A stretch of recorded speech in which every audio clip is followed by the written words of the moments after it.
Hello everyone, here is the long-awaited video. I've been playing a ton of beta over the last 2 months, and here it is. The official ranking video for all 6 tanks in the War Within for M+ specifically. I'll be ranking every tank in the following categories: damage, survivability, self-sustain, utility, difficulty, and fun. I'll be scoring each of these categories from the scale of 1 to 5, with 5 being the best of the category. At the end of the video, I'll also be doing an overall ranking for each tank. Starting off with damage, we'll primarily be looking at how much damage each tank does in a realistic M+ scenario. This definitely does not factor in the highest possible damage builds or specific hero talents, since some of them are not as suitable for surviving. Priority damage or single target damage will also be weighed higher than AoE or overall damage. Guardian Druid. Balloon's Chosen and Moonfire damage has seen heavy nerfs over the whole beta cycle. Air Tank still does extremely high AoE damage, especially during Incarnation, your biggest cooldown. With Balloon's Chosen, AoE damage is high, but priority damage and single target is very lackluster. Druid of the Claw, on the other hand, provides a ton more single target damage, but it hasn't been my preferred choice with how clunky it plays and how much less tanky it can be at times. Mark of the Wild is also massive for group damage. I'm giving Bear a 3 out of 5 plus 0.5 for Mark of the Wild. Blood Death Knight. Death Knights have seen a lot of nerfs to their damage over the whole beta cycle. DKs do great sustained overall damage, and I'll primarily be looking at Deathbringer since it is currently the stronger tree overall. The damage is consistent with small burst windows during Reaper's Mark, which is the new Deathbringer ability, and the class just does decent AoE, decent single target. I'll be giving DK a 3.4 out of 5. Protection Warrior. Ever since the last massive damage buff to Warrior, it's been doing amazing. Warrior always has high damage with how often Avatar is up. Avatar is a damage cooldown and it can have up to 65% uptime throughout a dungeon. AoE is amongst the highest, and single target is pretty solid. Execute is also extremely powerful, and there are a lot of really big spell flex you can do. I'm primarily looking at Mountain Fane since it's the overall stronger M+ talent, but Colossus does provide even more damage for M+ if you're looking for even more damage. I'm giving it a 4 out of 5 plus 0.5 for Battle Shout. Vengeance Theme Hunter. Vengeance burst damage is crazy high, particularly with the Felsguard hero talent. This hero talent has been buffed a lot over the beta cycle. They nerfed Burning Blades, but they did buff Demon Surge, making it burst even harder. I'll primarily be looking at Felsguard since it's the preferred M+ hero talent tree. When pulling large around Metamorphosis, Vengeance actually has the biggest burst currently. Firebrand and Fell Devastation are short cooldowns, meaning you'll have mini damage windows for every single pull. I'm giving it a 4.3 out of 5 plus 0.5 for Chaos Brand. Brewmaster Monk. Monk has very consistent damage with some bursty cooldowns like Chi Burst, Exploding Keg, and Weapons of Order. With the Shadow Pan hero talent tree, there are some elements of RNG with what proc you can get. Since the Shadow Pan buffs, single target is extremely high on Monk, and AoE damage is pretty high up there. Because of how much more I value prio damage, I'm giving this the highest score of 4.4 out of 5. I'll only give Mystic Touch a plus 0.3 because of how little physical damage there is nowadays. Protection Paladin. Paladin has seen some major stealth nerfs to Lightsmith, making the damage a lot lower than before. Right now, Paladin is in a weird position where you want to be taking Avenging Wrath Might for damage, but it's a choice node with Sentinel, a massive defensive cooldown for Paladins. With Sentinel, Paladin damage is amongst the worst, and with Avenging Wrath Might, it's at least bursty during cooldowns. Because I'm looking at it from a Sentinel POV, I'm giving Paladins a 2.5 out of 5. Survivability. In this category, we'll be taking a look at how stable the tanks look overall, and how it may fare in a realistic group scenario. We'll be considering how they deal with bosses, trash, size of pulls, and varying types of damage like magic bleeds and high physical damage. Bear is extremely tanky during cooldowns and can handle large pulls the best. However, outside of cooldowns and for lower target pulls that will go on for a long time, Bears can struggle a bit. Magic hits and big tank busters hurt Bears real bad and is their biggest weakness. I'll be giving Bears a 4.2 out of 5. DKs are in the tankiest state they've been in a long time, despite the Death Strike nerfs. DKs will probably continue to be unkillable when played well, and there aren't many scenarios compared to before where a DK runs into the infamous one-shot territory. With how the polls go in Warfin, you will rarely pull big enough to the point where you can get killed in the global. However, this weakness still stands, and there are some extremely rare scenarios where you might pull big enough and DKs can't handle it. And because of how DKs can basically live forever, I'll still be giving DKs a 4 out of 5. Warriors are the brick walls. If you want a true brick wall class, this is it. Warrior's biggest weakness is sustained magic damage, dots, and bleeds. But in Warfin Season 1, there aren't many encounters where a warrior will struggle. Warrior has answer to almost every tank damage mechanic, with spell reflect, spell block, shield wall, and just being immune to most physical damage. They are unkillable in smaller poles and scale very well into larger poles. Overall, this is looking to be the most durable tank. Not quite as durable as Bear for large poles, but generally tankier. I'm giving Warrior a 4.4 out of 5. Demon Hunters are in a weird situation where they want to be using all their defensive cooldowns offensively. They are nowhere near as tanky as we've seen in Dragonflight and can definitely handle large poles, but with cooldowns planned around them. Outside of cooldowns, Vengeance can be susceptible, so there will be moments of kiting or external help required. When played well, Demon Hunter should live fine. I'll be giving Vengeance Demon Hunter a 3 out of 5. Monk can be deceptively tanky when their HP bars are yo-yoing a lot. With Ox Dance, Monk does extremely well against large tank busters and just big hits in general, but Monk doesn't scale very well into larger poles and does require a lot of help. Monk honestly feels like a lesser version of Blood Death Knight at times, with how quickly their health can go up and down. I'm giving Monk a 3 out of 5. Paladins have been hurt big time by the tank nerfs and hasn't seen much help. Right now, Word of Glory healing is very low, and the defensives of Paladins are significantly worse than what they were back in early Dragonflight. This is definitely the weakest tank defensively, but honestly, despite it being the weakest, I've found it still playable. I'm giving Paladins a 2.5 out of 5. Self-sustain. The main difference in this category compared to survivability is how reliant we are on the group to stay alive. This could vary from needing heals, receiving external defensives, and getting help with kicks, stuns, or slows to avoid damage. Luna's Chosen provides a good bit of sustain. The talents Lunar Beam and Luna's Favored provides decent passive healing. Frenzied Regen did get nerfed, but still provides just enough healing to not be reliant on the healer. Outside of cooldowns, Bear will require a bit of healing and help with stopping dangerous casts. I'm giving Bears a 3.7 out of 5.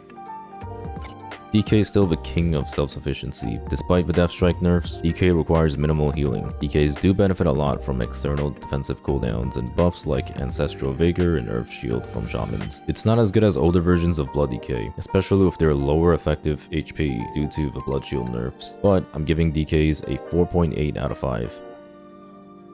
Even though warriors can't really heal themselves well, warriors will take practically no damage for most part of the dungeon. As long as there's some passive healing here and there, I've found warrior to be some of the least required overall healing. Warrior also handles most magic encounters really well in Season 1, and they do have a good amount of stops themselves. Spell Reflect is also very powerful for a lot of these big magic hits. I'm giving warrior a 4 out of 5. Demon Hunters suffered quite a bit from the tank nerfs. With the Soul Crush build, it's not bad, but with the Last Resort cheat build, soul healing by itself is a bit low. On larger pulls, Demon Hunter is still largely self-sufficient, but it's on lower target counts or on bosses where it's much worse. Overall, I've found DH to require more healing than before. I'm giving DH a 3.3 out of 5. Monk needs a good bit of healing to get going, especially when stagger gets consistently high. Even though Monk requires a lot of healing, it also soaks up a ton of healing really well, which ends up inflating the number of healing received. Monks can also quickly run out defensives against very frequently high damage. Monk also just benefits the most from Augmentation Evoker, so there is somewhat of a reliance on the Augmentation Evoker. I'll be giving Monk a 2.8 out of 5. Paladins got the short end of the stick with the tank nerfs and increased HP scaling. The biggest complaint we've heard all beta cycle was how little Word of Glory heals. Paladins also run out of cooldowns much quicker. Definitely the least self-sustainable tank, but it does handle solo interrupts really well. Not that bad, so I would say 2.5 out of 5. Utility. Utility is the least important category for high level content, but I find it to be more valuable for Pug content. This all includes battle res, CC, group healing, or group cooldowns. Bear Tank has amazing utility, especially this season. Poison and Curse Dispel is abundant, so this class has the best dispels. Soothe and Rage is also big in a couple of dungeons, but Druid CCs are very useful in general, particularly Ursuls and Typhoon. Battle Res is also big for Pugs. I'm giving Bear a 4 out of 5. Death Knight utility is generally on the weaker side, but in some of these dungeons, Death Grip is actually super useful. Anti-Magic Zone is a solid group cooldown with how often AoE damage happens. Battle Res is also big for Pugs. I'm giving Blood Decay a 3.2 out of 5. Warrior utility can be situationally good. The biggest niche utility Warrior brings is Intervene. There are actually a lot of little mechanics Warriors can intervene if you understand the encounters well enough. One of the biggest examples is Necrotic Wake first boss. You can completely negate the Heaving Wretch mechanic that usually one-shots a DPS or healer. Aside from Rallying Cry, Sucking, Warriors bring a lot of CC, so I'm giving Warriors a 3.5 out of 5. Demon Hunter has a lot less utility than before. Sigils like Sun Sigil were known to be the best utility in M+, but after the heavy nerfs and stops being generally worse in Season 1, I don't think Demon Hunter utility is particularly useful. Darkness is still insanely good. This might be a surprise, but I'm giving VDH a 3.5 out of 5. Monk utility is solid, but nothing special. It provides mostly the same CC as of other tanks, if not less, and Poison Dispel is the only real useful part of Detox. Probably the least impactful utility, 2.5 out of 5. Paladin utility is of your strongest point. Avenger Shield interrupts are king once again, and party defensives like Blessing of Sacrifice, Spell Warding, Protection, and even Freedom are all very big in dungeons. Battle Res is also big for Pugs. Even Lay on Hands can quickly save someone, 4.5 out of 5. Difficulty. We'll be looking at how hard the tanks are to play based on their rotational complexity, resource management, and encounter knowledge required. This one can be hard to score because of the difference between difficulty in learning and difficulty in excelling. I'll be using two different scores for this. One for the skill floor, which is how hard it is to pick up and learn, and one for skill ceiling, which is how hard it is to master. The higher the score, the higher the difficulty. Bears are amongst the easiest to pick up and perform well with. You are mostly mashing the same 3 buttons rotationally. Defensively, bears have an abundant amount of cooldowns that are simple to understand. Grouping mobs and getting pulls going is also very simple. Encounter knowledge is also not as important for bears since you deal with almost every scenario the same. Floor score is 1 out of 5, ceiling score is also 1 out of 5. DKs are fairly punishing and scary to start out with, but once it's figured out, it can be kind of easy. You have to get used to taking in large amounts of damage, and currently DKs have a bloated amount of buttons. The resource management DK has to deal with also takes some getting used to. Getting past this point, the class doesn't have a ton of min-maxing. Encounter knowledge also isn't as important for DK since you will deal with almost every scenario the same, where you're just death striking or pressing one of your many defensives. It all comes down to knowing your limits before having to death strike and understanding the multiple amounts of resources you have. Floor score is 4 out of 5. Ceiling score is 2.5 out of 5.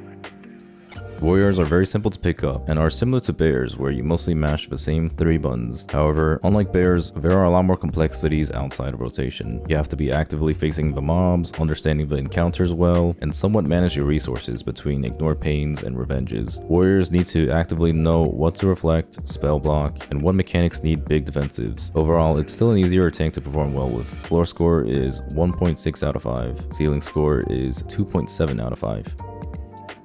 Demon Hunters have the least amount of buttons out of any class, but there are a lot of interactions between these few buttons. I've found Demon Hunter to be one of the easier tanks to pick up, but when it comes to mastering the spec and doing well in harder content, Demon Hunter can be very tricky. DH also has an awkward time grouping mobs, grabbing aggro, and getting started. There are a lot of passive mechanics that Demon Hunter has to understand defensively, such as Painbringer, Soul Crush, Calcified Spikes, and Illuminated Sigils. DH is also one of the few tanks that really need to understand how to deal with defensive or mitigation downtime. There will be moments where you have to space out your defensives perfectly or learn how to kite properly. It's a very easy to pick up but hard to master tank. Floor score is 2 out of 5, ceiling score is 4 out of 5. Monk is always seen as the hardest tank to play for multiple reasons. It has the most amount of buns rotationally, and it has to be used sequentially rather than mindless spam. Monk also has the hardest to understand mitigation and resource system. It can be very overwhelming with how much there is going on when playing Monk. It has a combination of hard rotational complexity, resource management, and encounter knowledge required. Doing good damage also requires good use of blackout combo, which furthers the rotational complexity. This is the hardest tank. Floor score is 4.2 out of 5. Ceiling score is 4 out of 5.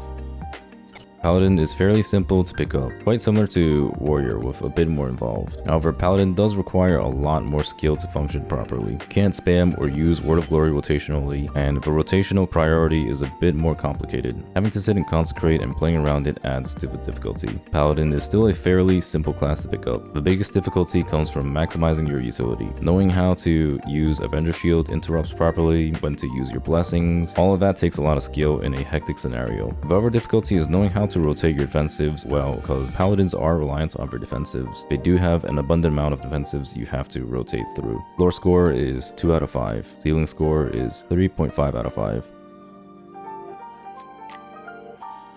Fun. This will be my personal enjoyment on each spec and what I think are the most fun parts about each of these specs.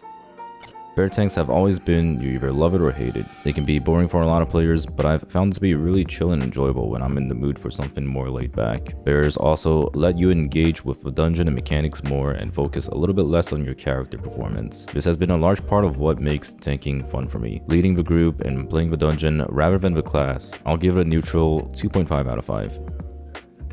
DK can be a roller coaster or a snooze. When the encounter's intense, DK gets your blood pumping like no other. But when there's nothing happening, DK can be kind of boring and tiresome rotationally. You're either just spinning multiple plates, trying to keep your resources up and not dropping your buffs, or you're struggling to survive massive amounts of damage. Personally, I don't like this version of DK as much as the older versions, but it is still Blood DK and I always enjoy this spec. So I'll be giving this a 3.5 out of 5.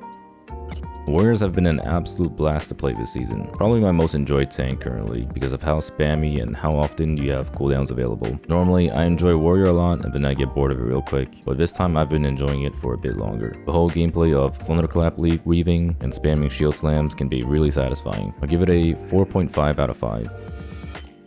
Demon Hunter has been one of my most enjoyed tanks these days. Even though I've played it so much during Dragonflight, I still enjoy it for its complexity and how it plays in the hardest level content. What no other class can capture is the mobility and fun in buns like Vengeful Retreat and Fellblade. I'll give this a 4 out of 5. Monk has always been a treat for me to play. I've always enjoyed Monk because of how similar it can feel to Blood DK. It really gets the blood pumping, and when you take crazy amounts of damage and stagger goes really high, it is super exciting. Monk rotation can also be really enjoyable compared to the usual spam buns on tanks, but it does get exhausting at times when I'm not feeling an active spec and I want something a little bit more laid back. I'll give this a 4.2 out of 5.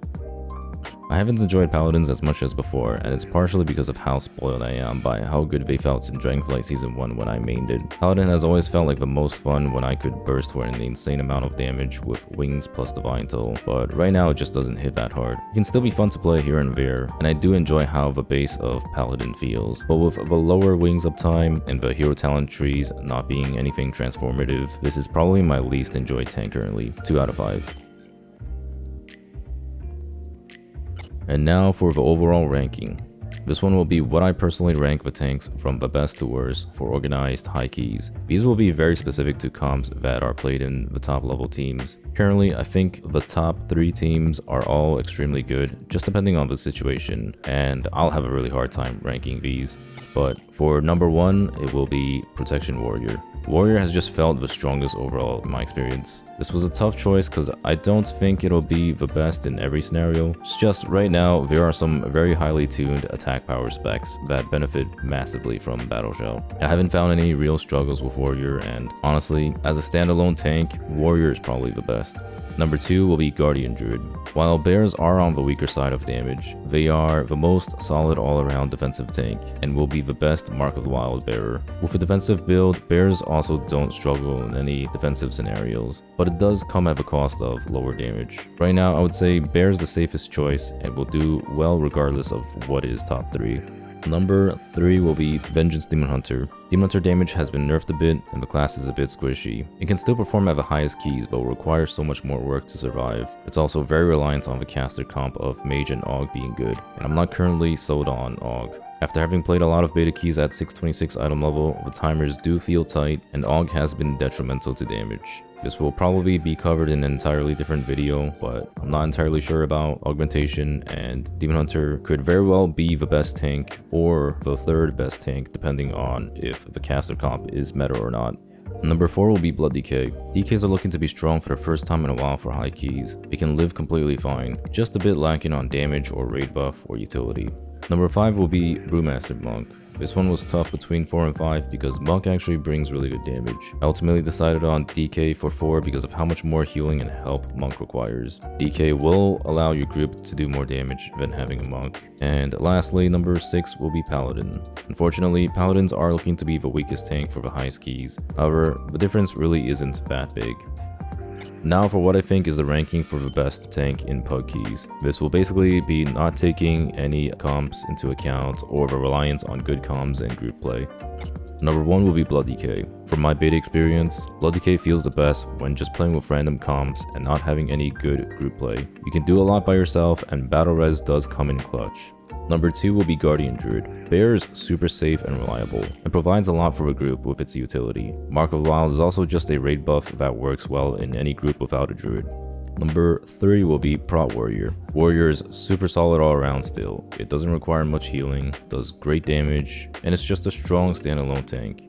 Number 4 will be Protection Paladin. Paladin, as bad as it is for the highest keys, is actually really good for Pug Keys. This class can solo carry interrupts, save a lot of noobs.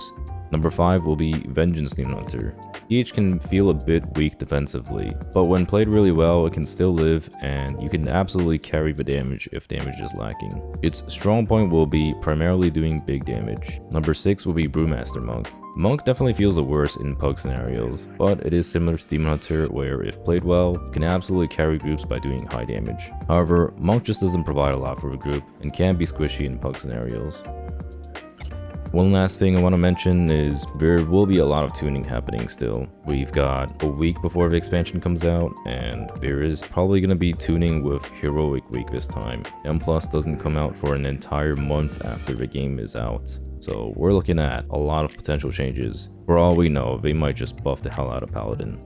I hope this helps a lot with your decision making when it comes to choosing your main for Warwithin. I know there's a lot of decision paralysis going on in the WoW community at the moment with the expansion coming out, and I really want to put this out as quickly as possible. If you still can't decide after this, here's a quick recommendation from me. Play Prot Warrior or Blood DK, they own. If you want something a bit more laid back, maybe play Bear. If you want something more exciting, maybe play Monk or DH. If you want to do everything by yourself, play Paladin. Anyways, that is it for the video. If you haven't already, please give this video a like and subscribe. Thanks for watching.